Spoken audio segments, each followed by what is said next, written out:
Did you say you'll tell us what we need, like equipment-wise, Rich? Yeah. I'm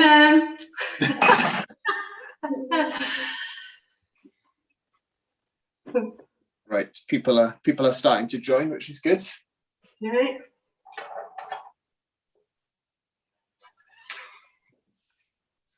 I hope people have got all their cooking utensils ready. Are you gonna be baking, Omid, or are you just gonna be enjoying? Yeah, hi Dylan. Yeah, I wanna just enjoying. Yeah. Good. Oh, we've got some coxes as well. Oh. Nice. Okay, love. Great. So for anyone watching on YouTube, welcome, and a big welcome as well for everyone joining on Zoom, especially brave of you to be joining and showing us into your kitchen and to be baking along with us here at Emmanuel. We're wishing you a very happy Easter, and we're very excited for our first ever, hopefully not last ever, hopefully it won't be that much of a disaster, but our first ever bake along. And I hope you've got all your ingredients ready. Our two bakers will run those ingredients down with you before we get started. But before we get started, I'll just give you an update on what else is going on with Emmanuel over Easter. Tomorrow, we've got 2 services in church celebrating Easter Sunday. Please do get in touch with anyone you know in the church, or get in touch on Facebook if you would like to come along, and we'd love to have you there. So please do feel free. And on Monday at 10 a.m. we've got our scavenger hunt. So if you want to put a team together, bring your family along, and we've set up a trail around Gabalva by the Taff Trail for you to go and find something, and find more than one thing, and hopefully you can find all the things and you can win a prize. So that's on Monday at 10 a.m. But I'm going to hand over to our 2 bakers now, and they're going to talk us through how to make Easter cookies. And while the cookies are in the oven, it'll go back to me, and I'll give an Easter story. So I'll hand over to Rach and Izzy, our star bakers.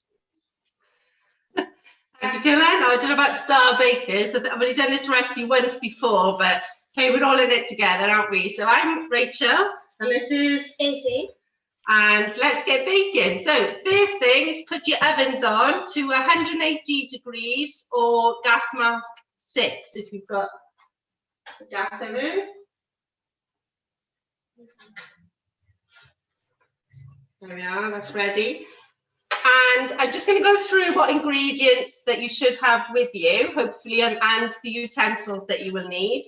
So we've got 2 bags of mini eggs. We're going to make some Easter cookies. We've got 2 bags of mini eggs, and we've got some low-fat spread. So we'll be using 225 grams of low-fat spread.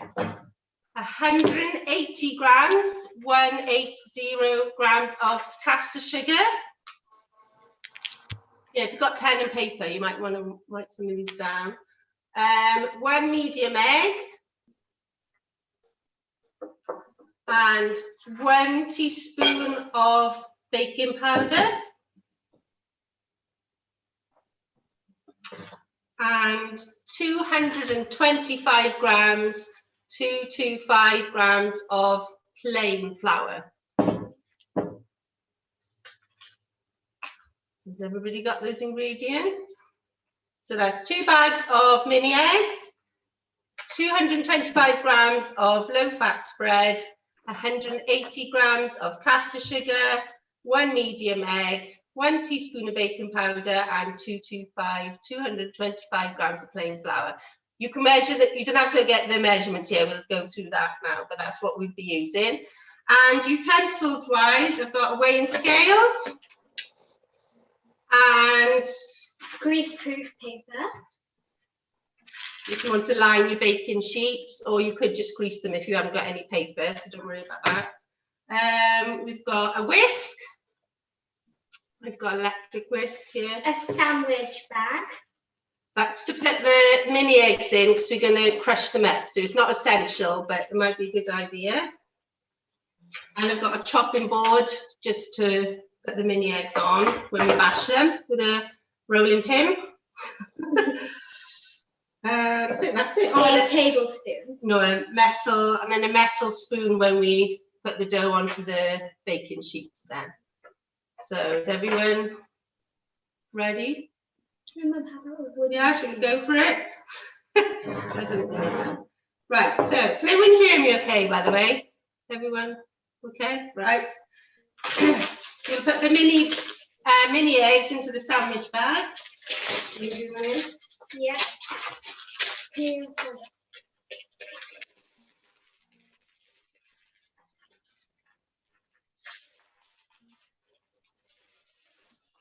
And then once you've done that, put it on the chopping board if you have one. Right, sorry about the noise.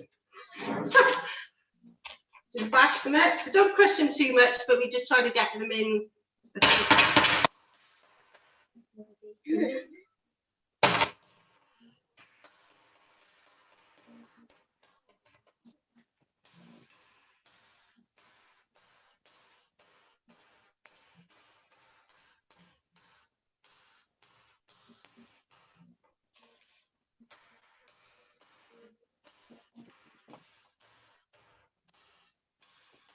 Do some? Yeah.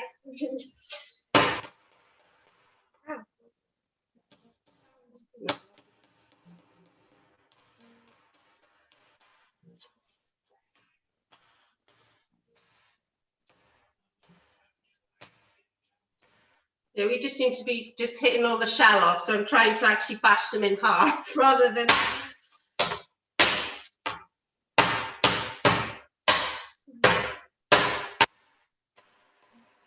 Yeah. Okay. And roll for legs. Right, I think that's So fine. it should be like that. Okay. Okay. Ready? Right, now we're going to. So now we get a. If you haven't measured it already, we now need 225 grams of the spread, the low-fat spread, or butter, whatever. Butter, yeah.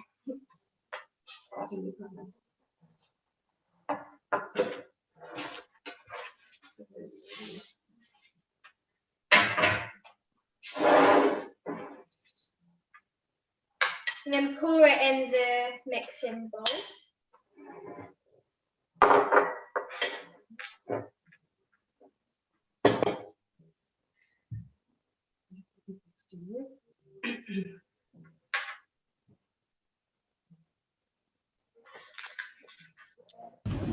Sorry, Rach, did you say 200 or 250? 225. Sorry. I'm trying to plug my Ethernet cable in. I missed it, sorry, thank you. Okay.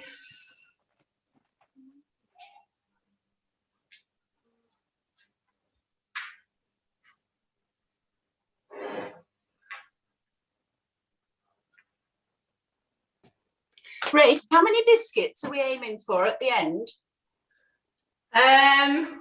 About, approx. Yeah.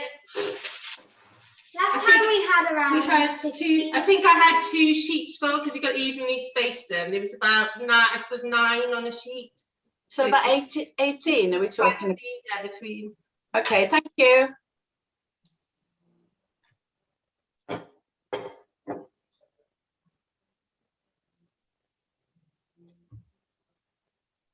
You okay, Caleb?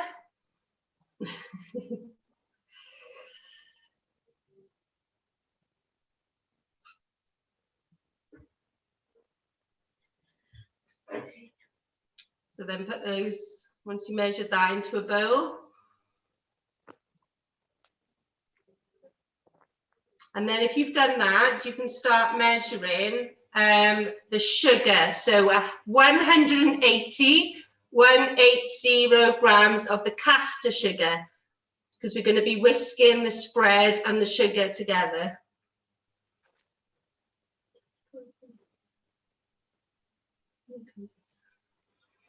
And then pour it into the bowl.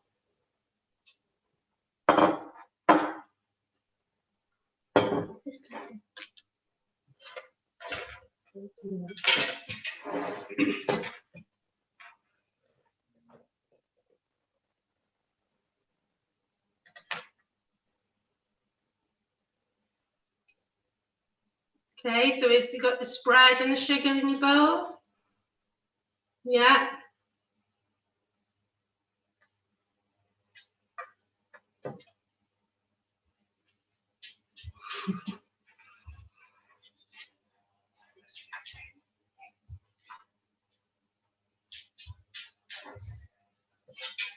And then we're going to whisk those together. Do you want to do it, Liz? Yeah. You could have an electric whisk or just a whisk. Yeah. Just use what you got. No,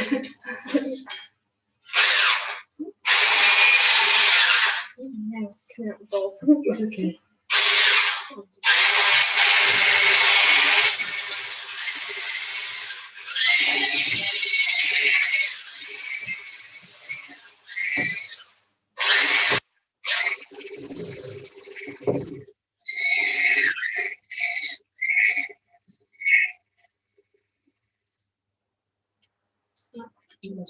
So you whisk it until it's all blended. I'm just gonna...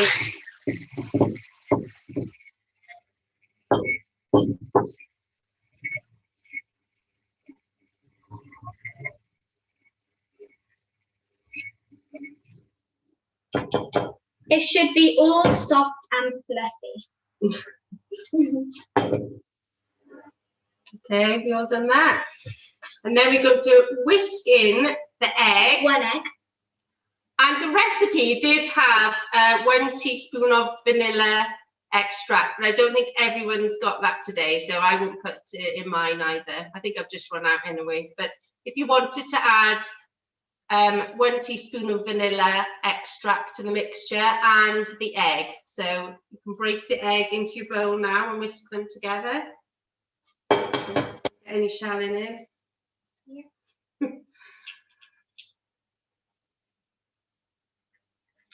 I need to get. Okay, he's going to wash your hands.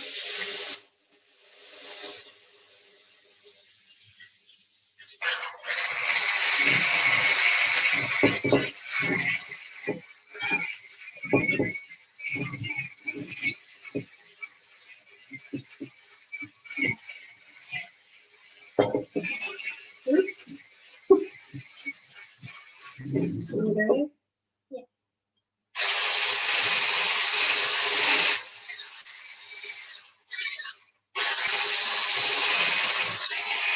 Okay. Yeah, I think that's good. So Okay. once you've whisked in the egg, Right, is everyone okay? Oops, don't tip it out. Okay, the next bit is we're measuring, if you haven't done it already, the plain flour. So that's 225 grams of plain flour. So it's the same measurement as the spread, 225. No, you can just put it in. So you can stir in the flour. and use your metal spoon Or we to could- mix it in. Or you could use Like a wooden spoon. A wooden, yeah. That's better. So just stir the flour into your mixture, and also you can add the 1 teaspoon of baking powder as well at this point.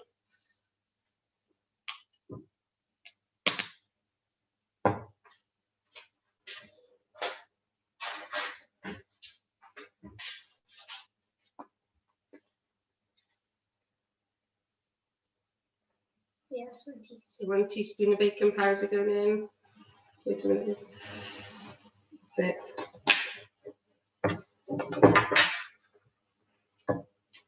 So you can use your metal spoon or whichever you find easier to mix it all in. Make sure it's all blended in. And flour on the side is that this.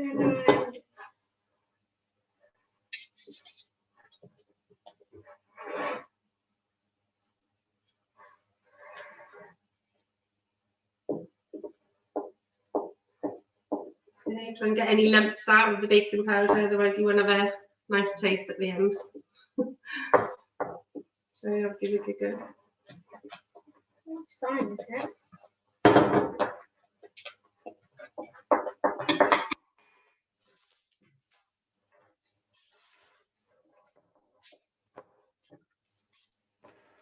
And the next bit now, we're going to be adding. We're going to add 3/4 of the mini eggs in this bag into the mixture.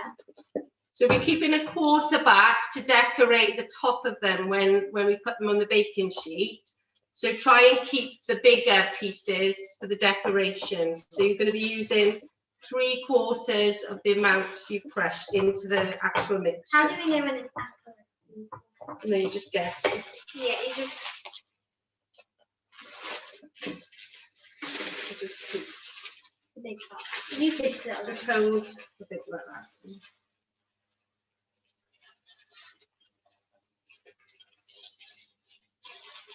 Okay. And then mix all the mixture. Just take this down. And then give it a good stir. Everybody okay? Keeping it?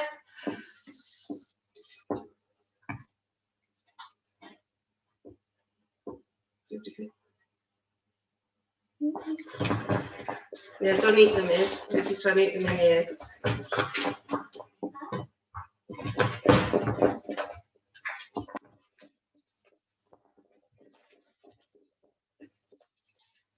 Seems a bit runnier than normal.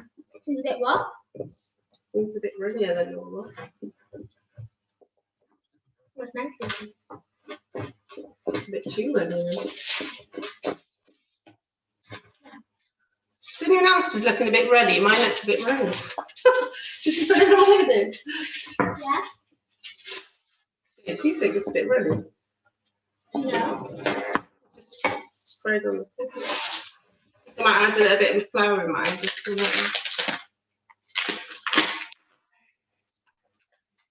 yeah, if it's a bit runny, just add a bit of flour and just put it back.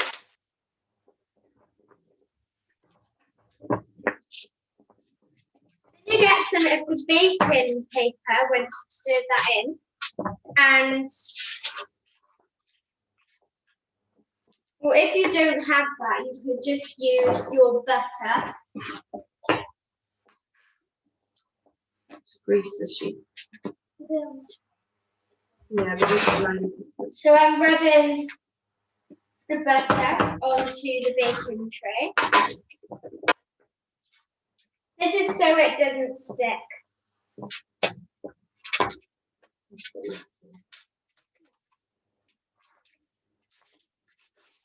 Then if you have it, you're going to place on the baking paper.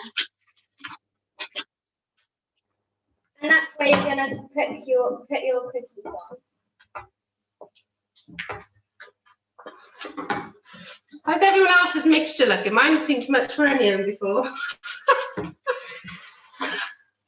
Yeah, yours is solid. It's more solid. Well, mine's not too solid. I know mine. It was. I'm going to have to add some more flour. I'm wondering if I've measured it out right earlier. No, it's okay.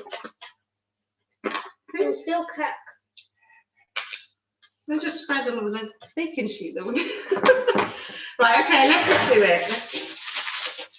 Okay, so then you're going to get your tablespoon. Your metal spoon, and we're just going to literally just blob like a ball of. Where is it then? Just get another one out the door. There's enough flour. we're just going to evenly space a blob of mixture onto the baking sheet. We use about 9 blobs on each, so.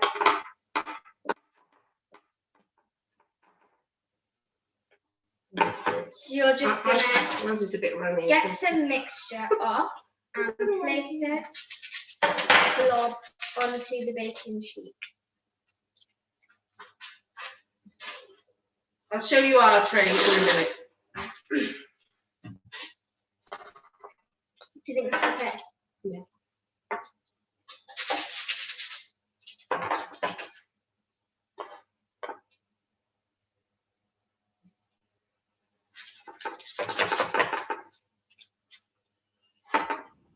Rach, Yeah. do they spread a lot when they're baking? Do they spread out a lot?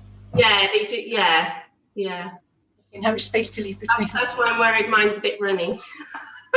We might have to use someone else's as an example. Yeah. I'm sure ours will be fine. Don't need to. You don't need to. Just a bit fell on the island. So. Yeah, so just put it literally like a blob. You don't have to spread it out or anything. And then the bits, the mini egg pieces left, you can just put like a couple on each cookie on the top. You don't have to press them in or anything, just place them on top. I did a bit big ones and just.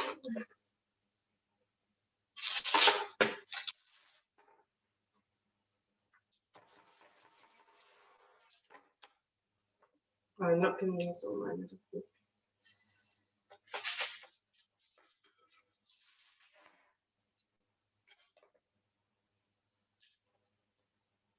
Everyone okay? You can't shoot you in there. Yeah, could do. I'm gonna make that one bigger. That's nice.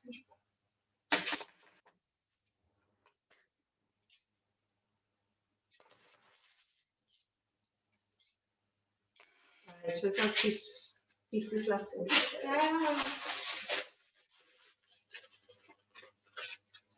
Okay, then you can get your quarter of mini eggs in the bag left over and stick them on top of the mixture. Yeah, just decorate each cookie with a.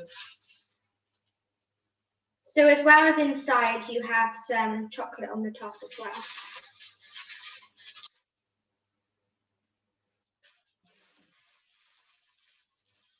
The kitchen's gone warm now with the oven on as well. Yeah. The pot is. Yeah. Oh, that's nice decoration. Thank you. Yeah, you can eat some flowers because we haven't done all that, have we? Okay. Just sprinkle there. There we are, so I'll show you Izzy's. Just put them like that. So we're going to put them in the oven now, and they should, it depends on your oven, but the recipe says 10 to 15 minutes. So we're going to put them in the oven, and then we're going to hand over to Dylan, who's going to talk to us quickly, and then we'll come back and we'll see how we got on. I don't know how mine are going to work. Hopefully someone's will be good. Then what are you going to do with that main mixture? Yeah, we'll do that later. So we put in our 2 in. We made quite small ones because they're running, they'll spread more. Okay, you put them in the oven for 10 to 15 minutes. Yes. So last time we did them for about, was it 13 minutes? Something like that. So I'll put it on 10 and then I'll check. So set a timer to 10 to 15 minutes. Well, 10 minutes, I'll do it. 10 minutes. And then if they need more cooking, then. Okay, should we hand over to you, Dylan? Is that okay? Great, thank you so much. Thank you.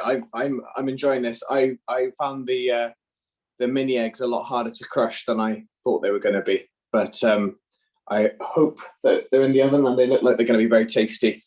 But while they're in the oven, I'll just give a little yeah, I tell you about what Easter is all about, really. And I wonder what your favourite part of Easter is, because I can imagine for a lot of you it's eating chocolate.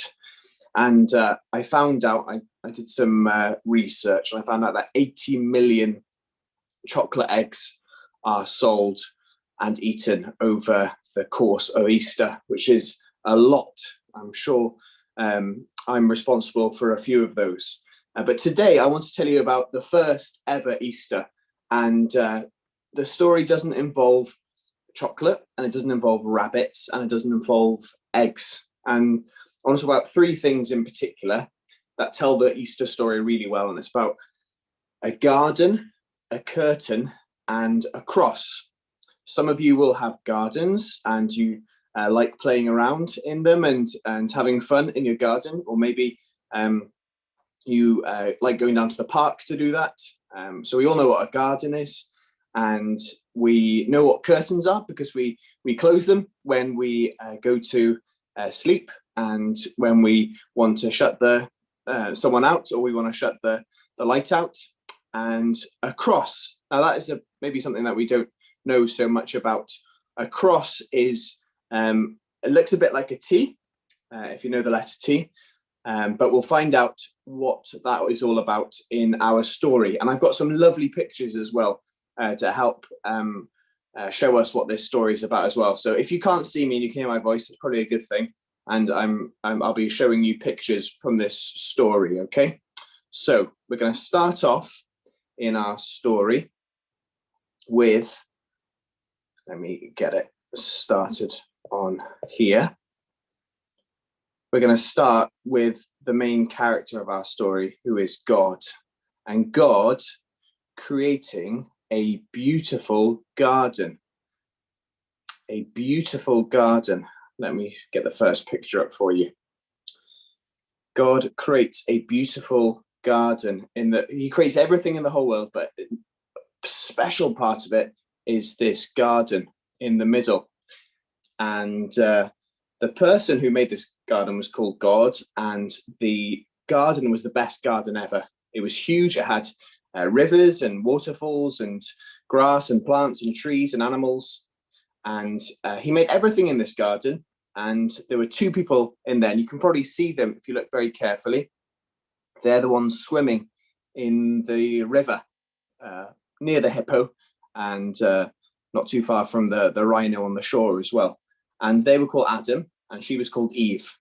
And there was nothing bad ever. There was nothing sad ever. And best of all, God, the one who created the garden and created them, was there with them. And he was in charge of it all, and he loved it all. And Adam and Eve could speak to God, and he enjoyed being with them. He was their friend, and every day was amazing. It was wonderful. But one day, the people did a terrible thing. Look how happy they are. One day, the people did a terrible thing. They decided they didn't want to do what God wanted to do anymore. They wanted a world without the friend that had made them and had loved them. And God calls this sin, and sin spoils things. And sin had no place in the garden where everything was supposed to be lovely and wonderful. So God told the people to leave the garden. He said, you can't live here anymore. Because of your sin, you can't come in. And to show the people that they had to stay outside, God put angels to act as guards in front of the garden. And they were like a big sign saying, keep out, you can't come in here. And after they had left the garden, what about the people? What were they like? Well, Adam and Eve had children, and they all lived outside this wonderful garden, and they kept on doing things that upset God, and they upset each other. They would take things, and they would say mean things, and they would shout, and they would hit, they would kick, and they would steal. They didn't want God in charge, so they couldn't come into God's wonderful garden. And God said to them again, because of your sin, you can't come in. But God wanted his people to remember him. So he told them to build a special building where God would live. And in the middle of this building was a super special, amazingly wonderful place where God was. And it was a bit like the garden, because no one was mad there, no one was bad there, no one was sad there. And God told his people to put a massive curtain around this wonderful place. And the curtains had pictures of the angel guards on it. And it was a big keep out sign, because for God, he couldn't have anyone sinful near him, anyone who had done something wrong. So it was important that they remember that. So there was a big keep out sign. And for hundreds of years, this special building reminded people that God had said, it's wonderful to live with me, but because of your sin, you can't come in. And years went by, years and years. People had children, and they had children, and they had children, and they had children. It's a big family tree you can see in the picture. Hundreds and hundreds of summers and winters went by, and still the curtain stayed as a big keep out sign. Then one day, God's son came into the world to live as a person, as a little baby. He was called Jesus, and he always did what his father said. He always did what God, his father, said. He never sinned, and as Jesus grew, he would go and visit this special building, the temple, where he would see that big keep out curtain. And Jesus knew that he had been born into the world to open the way back to God's wonderful place, where there was nothing mad, and there was nothing sad, and nothing bad. But sadly, people didn't want God in charge. They were like Adam and Eve. They didn't like Jesus. And so they did something horrible.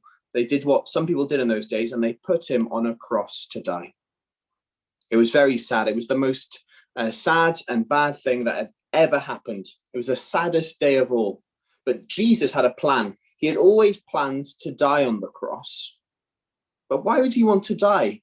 Why would God's son plan to die? Well, because on the cross, Jesus took our sin. He took all the bad things that we've done. You can see in the picture there, all the bad things that we do, all the bad things that we say, all the bad things that we think, all the way it makes God sad, and all the way it makes other people sad. He took them all away from us as if we'd never done them. And when he did that, when he died, something amazing happened. It's very sad that he died, but something amazing happened when he did. The curtain in God's special building, the big keep out sign, it tore, it ripped in two. God's wonderful place was open. And because Jesus died, we can go in. And after Jesus died, his friends put him in a cave called a tomb, and they were still very sad. And for 2 days, nothing happened. But on the Sunday morning, Jesus' friends came to visit, and the body wasn't there. Why? Because Jesus was alive. Look how excited they are in the bottom picture there. Jesus came to see his friends, and he talked to them, and he said hello to them, and he ate with them. And they were so happy. Jesus, his friends weren't sad anymore. They were so happy because Jesus had come back to life, and he went back to be by God's side in a wonderful place where things weren't mad or sad or bad. Now, how about you? How does this relate to you today? Well, there's an invitation for anyone who wants to come and live there too. Isn't that amazing? The Bible tells us that it's wonderful to live with him. Because of our sin, we can't go in. But Jesus said, I died on the cross to take your sin, so all my friends can now come in, where there'll be nothing mad, bad, or sad. And just like the start of the story, where the garden is, we will be with God. We can talk to him and enjoy him just as he had planned. But it'll be so much better than that garden. It'll be so amazingly wonderful because all of what Jesus did over Easter. And every day we will say, thank you, Jesus. You're amazing. And you know what? We don't have to wait until then to say that. We can start saying that now. We can say, thank you, Jesus. You're amazing. Thank you for everything that you've done. Even though I've done lots of things wrong, when you died on the cross, you took all those things away, and the curtain, which was a big keep out sign, let us back in to be able to see you. So thank you. That is the Easter story. And if you want to find out more, you can find out more by coming to church, Emmanuel on Gabalva Avenue. You'll be welcome to come anytime, but especially tomorrow. We'd love to welcome you there. And please do get in touch, and we'd love to welcome you. I'd just like to say as well, a thank you to Carl Lafferton and Catalina Echeverry, because they are the ones that wrote this story and did the wonderful pictures too. And you can buy this book if you want to read more. It's called The Garden, the Curtain and the Cross. So thank you to them as well. And thank you for all listening so well. And I'm going to hand over to the bakers now. I'm not sure how far our cookies will have got along, but we'll see now, I'm sure. Thank you.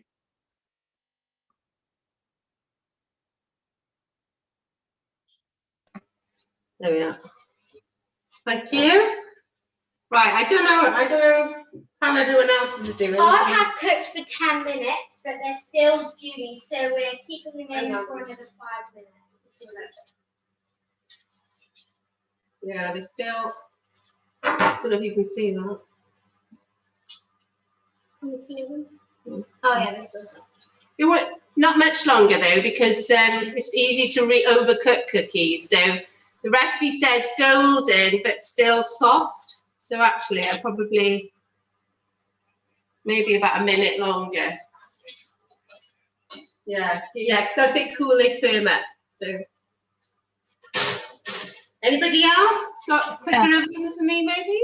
I'm going for 10 minutes, but they burnt around the edge. Oh, really? Oh, yeah.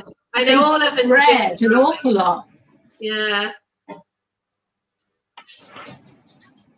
Can you see? No, can't see. They don't look very appetizing. Oh no. Might look nothing like that. We've made a giant mutant cookie monster. I'll try and get a shot of it. That's Griff, isn't it? Yeah, we've got one big cookie, but that I'm sure it'll taste great. Don't let it fall off the tray. Oh wow, yeah. No, just get a spatula and Yeah. Yeah, that's why you've got to cook quite evenly spaced. You only need literally one little blob. Yeah, I think we did two, but our blobs were too big. I put too much, yeah, I did. Yeah, so it's really surprising how they spread, isn't it? That'll taste good. Anything with mini eggs is going to taste good. I think, I might put them out now in a way, because I always overcook them. So. Mine don't have them. I'll get mine off the tray. Yeah, suicide.